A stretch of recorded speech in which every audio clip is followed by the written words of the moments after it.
Nana ndamukunda. Nana ndamukunda. Nagakobwa ashaka ciye ubwenge. Mm. Kagashapu Kagaca. witonde nagashapu muhuye uri kichwa bacita gute? Hariho kichwa ngumu na kichwa ndogo. Alors non.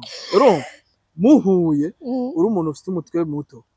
Uwo mutwe urava ibiguma vyinshi. Kubera ashobora gukura ivy'imbere.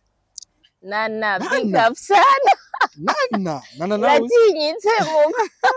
ariko n'umwana mwiza. Ego. Yitonda aciye ubwenge. Vraiment ameze bien. Erega bon. Nana ndamukunda. Rabuye. Ndabigusubirira. Acha mutinya amajambo Nana aramukunda. Nana I love you. Rero Nana abantu bose bariko baribaza kuri aya mafoto kuri ibi na biriya. Bareke bari kumustressa cyane bari gutuma atisanzura. Yari yanyandikiye ka message kavuga ngo Nana ndabivuze umbabarize. Ndabivuze. Yambwiye ndabigira ibanga ndabivuze. Yambwiye ngo nubwo bovuga gute nazigera hagarika kuvuga yuko ankunda. Nubwo bovuga gute bakamutuka gute nazigera hagarika kuvuga ko ankunda. Ndabikunze. Ya n'umuntu afise confidence. Afise kandi umwana nk'uyo rero azoshika kure haba mu nkundo mu buzima busanzwe mu biki. Donc ntacibwa intege. Nacika intege. Keza wenda muziro gusumba uko nzi Nana. Aya. Keza ujya aye no ari kintu muze kuvuga. Keza n'umuntu wanje gose. Atari muri ubwo buryo cyubyibazamo. Atari muri ubwo buryo. Okay. Bandanya wishura. Ndumva neza ko ndabona uciye. Izo ni imagine reka ndabifuza. Keza n'umwana twakuranye. Dufitanye ubugenzi kuva mu bwana. Kuva kera gose. Twarakuranye tucana muri vyinshi. Rero ni wa muntu ataba yemera umuntu wese ashobora kuza amvuga ko ikintu cyose yishakira. Kandi aho hana arahahagarara koko. Arahahagarara. Rero Keza ashobora kuba wife wawe. Kubera ko n'umuntu anzi do A a Z. Mu bihe biri imbere mbaye ari uhitamwo yombera wife. Urabona neza ko wocu uhitamwo Keza. Nibaza ko nakwishe.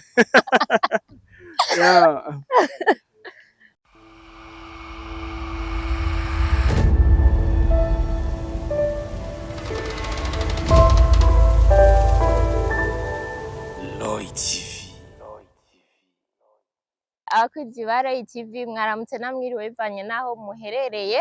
Ijambo ry'ihumure kuri bamwe bihebuye babona keja ataha hari kubw'ubuzima biracashoboka. Bandanya wizera Imana kandi mukore cyane. Uyu munsi rero tukaba turi kumwe n'umutumire yitwa Mr Kane. Niryo ndamuzimwo muri filime Ndundi nkandi umukunzi w'ibikorwa vyiwe, ariko turamubaha bidondore mutibagiye kugira subscribe, share, comment na like. Kane turakwakiriye kuri Roy TV. Murakoze cyane. Ndabaramukije abakunzi ba Roy TV, abakunzi ba Mr Kane, abakunzi ba filime Ndundi muri rusange. Nizere ko mumeze bien. Mumeze neza nanje mbameze neza. Umeze neza naba bameze neza. Neza cyane. Kane uyu munsi rero nkanshaka ko tuganira ku bintu bibi. Ikintu kimwe kimaze iminsi kikuvugwako. Urumuhungu akunzwe muri filime Ndundi, ndetse abakobwa benshi bavuga ko bagusariye. Ba wiyumva gute bariko baragukrashinga abakobwa benshi? Okay, manze ndakubaza ikibazo kimwe tukiri ngaho. Muri abo bakobwa bo burimo? Oya, sindimwo. Bivuze ngo namba utarimwo ico kintu nguri kurambesha rero. Oya, je sindimwo gusa aho ndi ico nemeza nuko ndi umukunzi w'ibikorwa vyawe. Ariko sinovuga ko ndi muri abo bandi bivanye n'ukuntu babivuga. Muri make impamvu twagahamagaye ngaha, hari ikiganiro mperuka gukorana na Vivi Gift. Yarakuvuze ko n'umukobwa yitwa Rize nyene akina filme. Barakuvuga ko kuvyerekeye abo bakobwa. Muri comment bashobora bavuga ati zana Mr Kane atwibwiriza ukuri. Rero uyu munsi uri ngaha kandi nibaze kuri tayari kwishura. Ndi tayari kabisa. Tayari. Premièrement, merci beaucoup. Merci beaucoup kuba ukurikirana ibikorwa byanje, ukunda ibikorwa byanje. Ndagushimiye gose imva mutima. Uhita umbwira icyo ufata, Ayo. Basha muravyumva. Hama nyene kubwanjye sinovuga ngo ni inguvu zanje ngo ni iki ngo ni biki no. Kubwanjye no bishimira Imana. Bishimira Imana kuko ni ibintu nisanzemo nuko no byishura. Ndanabashimira abakobwa mufata gutyo abakobwa bagukunda. Nanjye ndabakunda pe. Urukundo navuze ushobora kuba utarusobanukiwe ariko hari umukobwa yitwa Nana niwe mama yangu game over. Kumbe nguciye witangaza umuzi cyane Nana. Aha. Nana uramuzi? Nana? Yego Nana ndamuzi. Nana uramuzi? Neza cyane. Niwe mukobwa nabonye kwa Diko yemeza yuko mukundana donc sinzi kubitahura ariko urukundo mvuga ngira uragumva ari nzaja imbere ya kamera akemeza yuko Kane ari umukunzi wiwe. Wewe ubifata gute? Eske murakundana vya nyavyo canke? Bo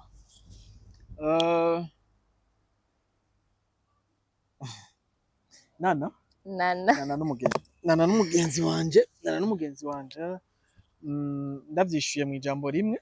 Mugenzi wanje ndamubaha, ndamukunda. Nagakobwa gaciye ubwenge kagashapu witonde nagashapu muhuye uri kichwa bacita gute? Hariho kichwa ngumu na kichwa ndogo.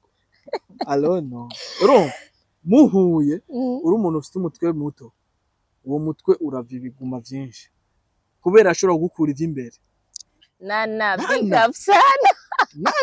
Nana nawe yatinyitse mu ariko n'umwana mwiza. Ego yitonda aciye ubwenge vraiment ameze bien. N'umugenzi rero n'umukunzi w'ibikorwa byanje. Haraciye igihe nibuka n'ukuntu wanashima twanahuye Nana. Twarahuye duhuye muri lancement ari Diko muje nawe. Ndibuka ko ico gihe twaridondoranye arambwira ko akunda ibikorwa byanje ndabiryohererwa. Umunsi naramuguye mu nda araryoherwa nanjye ndaryoherwa nyene. Rero ni vyiza kandi birandyohera iyo umuntu duhuye nkumva mbwiye ati ndakunda ibikorwa byawe, ndakunda ukuntu ukina, ndakunda ukuntu rero twahuye inshuro zibiri. Iyi ni inshuro twahuye turi muri tournage tunafata udufoto tumwe twagiye turasohoka. Ayo mafoto niyagisibije rero. Ayo mafoto rero niyo yabaye inkuru y'umubabaro. Kubera yo kwitwa inkuru y'umubabaro gute?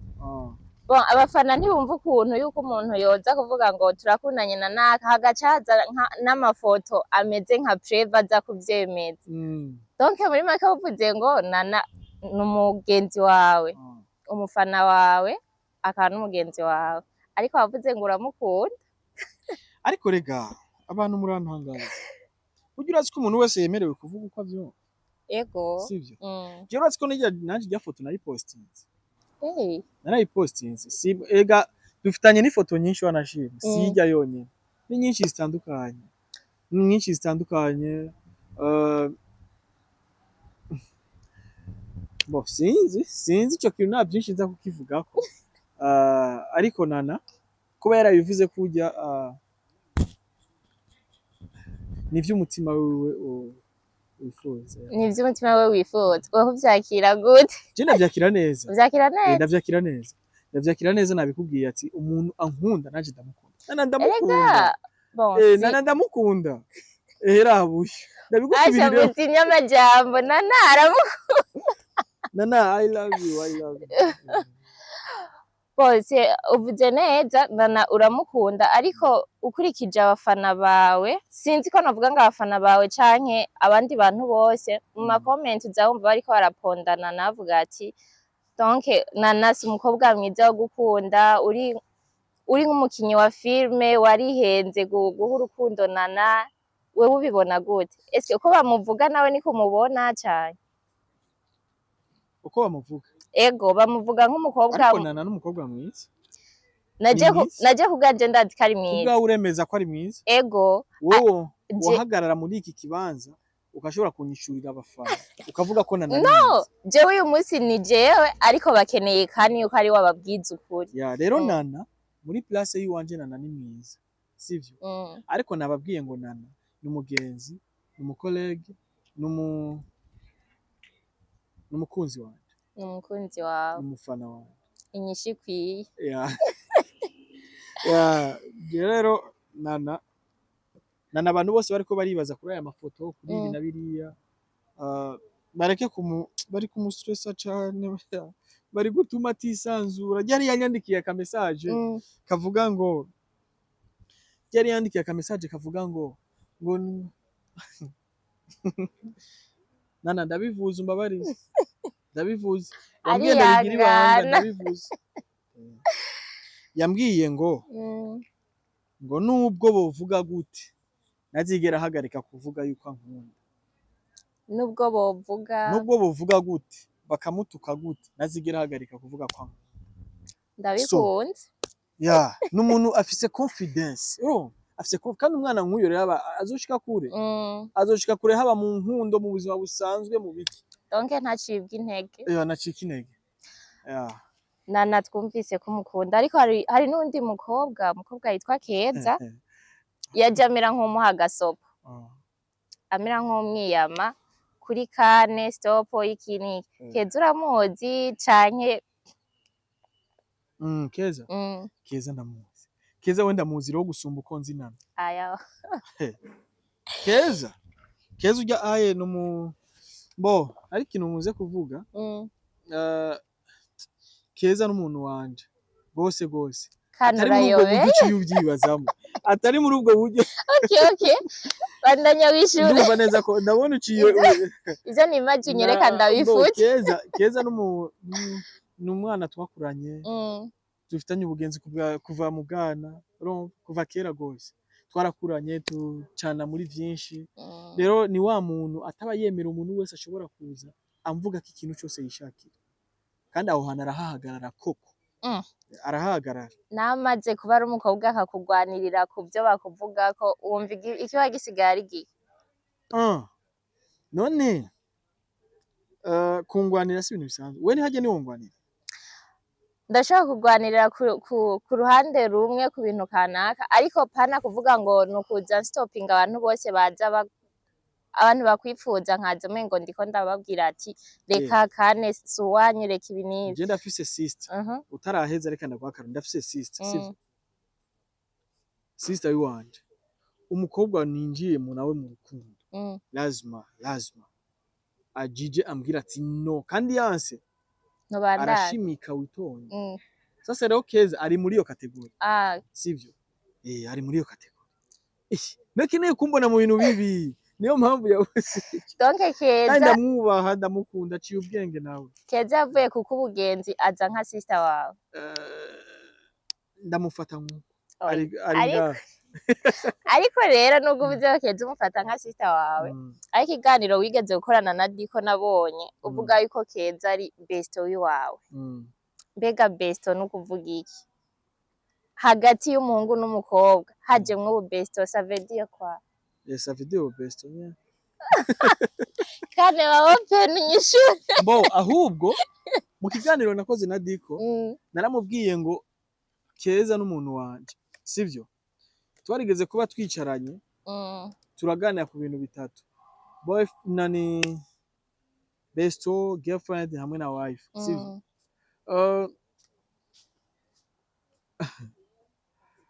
abantu kandi nimwe muri ko murateranye nimwe muri gukomeza ibintu dukomeza gute ibintu byari bisanzwe cyane umusara hari hose aravuga kuvugwa ndavyumva kandi ndabitahura nivyo ariko ni mwo mugomba kuvyinjizamwo ibindi bintu mwo mugomba kwemera ivyo tubabwira apana yuko muza gukreya izindi nkuru ariko uyu munsi waje uje nko kwishurira ibi bivugwa niyo mpamvu uri ngaha byose kuri jewe n'inshuti n'umubesto n'umusista ni byose vyo rero Keza ishobora kuba wife wanje kubera ko n'umuntu anzi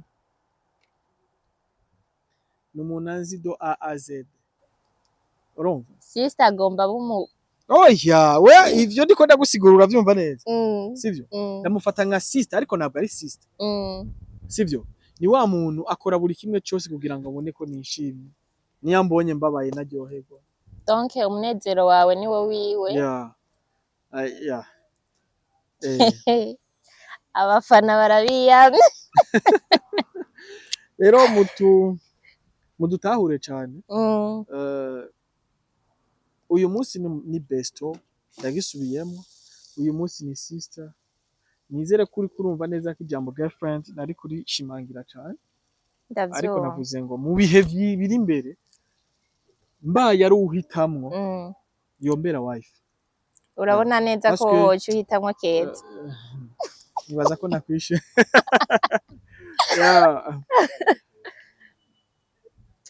nuko Nana hamwe na Keza ndumva uhagaze mu kibanza kinini cyane umengo ni Keza kuri wewe numvugira ivyo jewe ntavuze ntunteranye n'abafana oya abakunzi banje ntunteranye ndabigusaba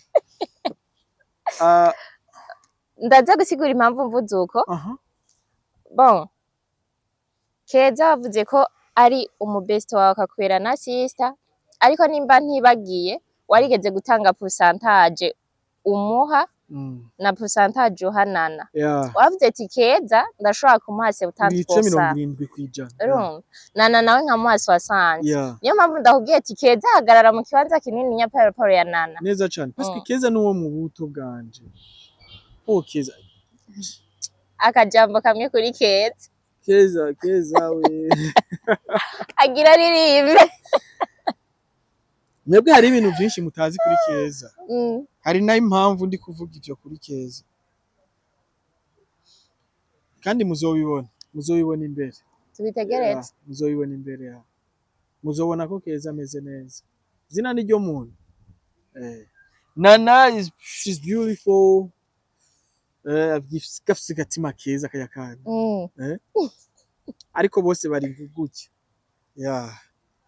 ntabwo ari uko nuko donc Nana na Keza nta mukunzi wawe arimwo basi nkene ivyo abantu biyumvira ntawe urimo hariho umupapa yitwa Kaposho akaba sinzi ko ari umumama canke umusista yitwa Jojo Jocelyn tumukunde Jojo okay tumukunde abo bose ko ari babiri baza bavuga ati bareke kutubesherera umwe avuga ati bareke kumbesherera umwana undi avuga ati kane ni brother wanje ivyo bintu ntavyo ndamuzigako kandi vraiment nkuko byishuye ndahamya yuko ivyo bavuze bisa n'ivyo uriko uravuga ariko akaja bavuga ati kane ni wa mutwifuriza diaspora afisa amahera afadika wa wundi atazoza amusubiza inyuma mu bikorwa vyiwe kuko abakobwa ariko baramugwanirira uyu munsi bashobora kumusubiza inyuma muri projet ziwiwe mbega nawe uwo mu diaspora umuvuga kwiki bakuvugira bakuru bawe mu diaspora ariko mu diaspora ntabwo mu diaspora bavuga jewe ntawonzi nawe uhari kandi sinibaza ko azoza niyaza nkazoshobora kumwishimira nkamukunda sawa nobana nawe mu rukundo wobana nawe wacumva ico kintu ndakwishura sindagisobanukiwe neza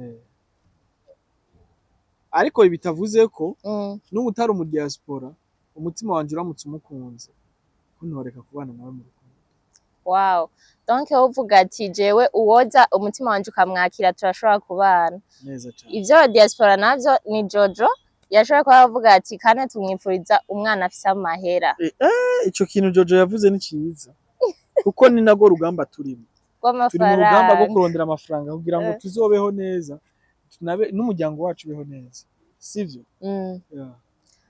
hari akantu yigeze kuvuga mbe washico ikiganiro nakibonye he mengo ni kwa Diko nyene wigeze kuvuga ngo umufana donc umukinyi wa filme kwibona nakunze umukinyi wa filme sinzi ko ari haho vyova sinzi ko nani henze ariko mengo umukinyi wa filme biragoye ntivyoshye kuja mu rukundo na biragoye ko kandi yoshobora gukundana n'umukinyi wa filime. Why?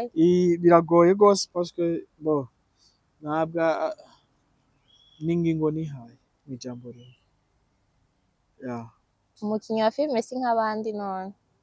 Bo ni nk'abandi ariko kuri jewe ntabwo nobikora. Ntabwo basi umutima wanje ntubinyemerera. Umutima wawe ariko ku bafana urumva ko mwomacingana babwira ati mwandike muri commentaire nuwahe mukinyi wa filime mukwifuza ko nkundana nawe mukaryoherwa. Bibaza ko bokwandika bamwe. Oya ntibokwandika bamwe kubera amasura y'abantu aratandukanye. Hari igihe abo bokwandika usanga bagize neza cane. Inyishu za kane zirasara, inyishu z'ubwenge. Nk'abo bantu bumva bakuvuga ko ivyo bintu vyinshi bitandukanye na keza iki wumva babasigira nk'irihe jambo? Icambere umuntu wese arafise uburenganzira bwo kuvuga ku bintu avyumva, sivyo? Rero mubareke bivugire. Hama Keza nababwiye ivyiwe, Nana nababwiye ivyiwe. Ego kandi merci watanze umuco. Rero abakunzi nabo je nibaza ko ivyo nabasezeraniye n'ibijya nyine.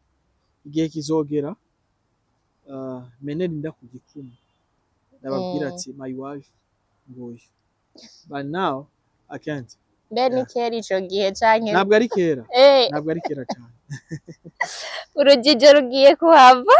Urujijo rugiye kuhava ndabakubite mw'igisasu noneho mubibonere. Mubone ivyanyavyo. Apana ivyo mugwa mubone mukaguma mwijijanye imitima. Oya.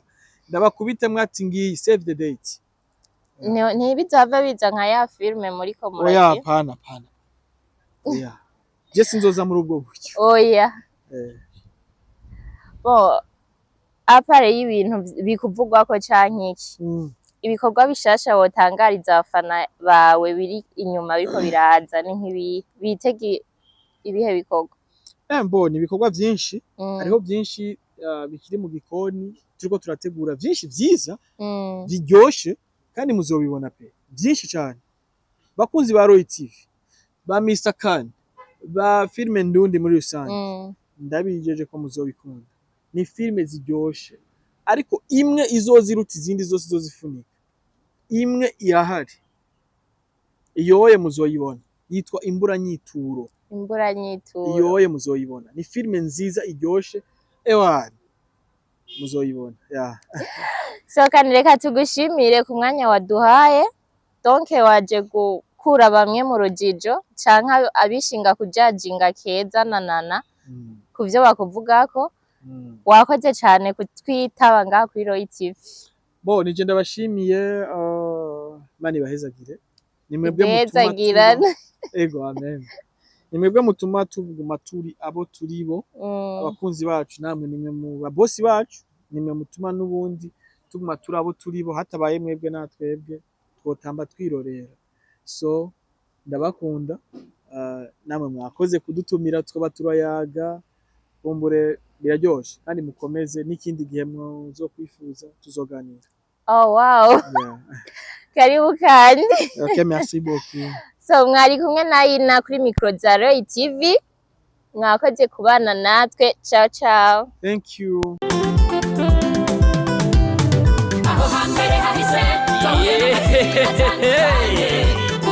Mutangwa muri Roy TV. Ibizoza tukaba tubikesha umutama w'amateka bita Roy wubahwe. Tutarabona uterekwa no kuramba. Ibintu nyaragase duhuriye muri Roy TV. Ibiganiro byiza muzobisanga muri Roy TV. Amakuru meza muzoyasanga muri Roy TV.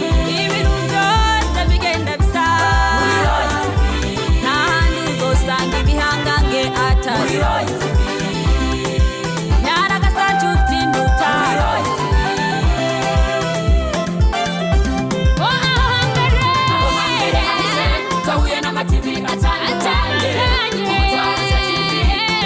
TV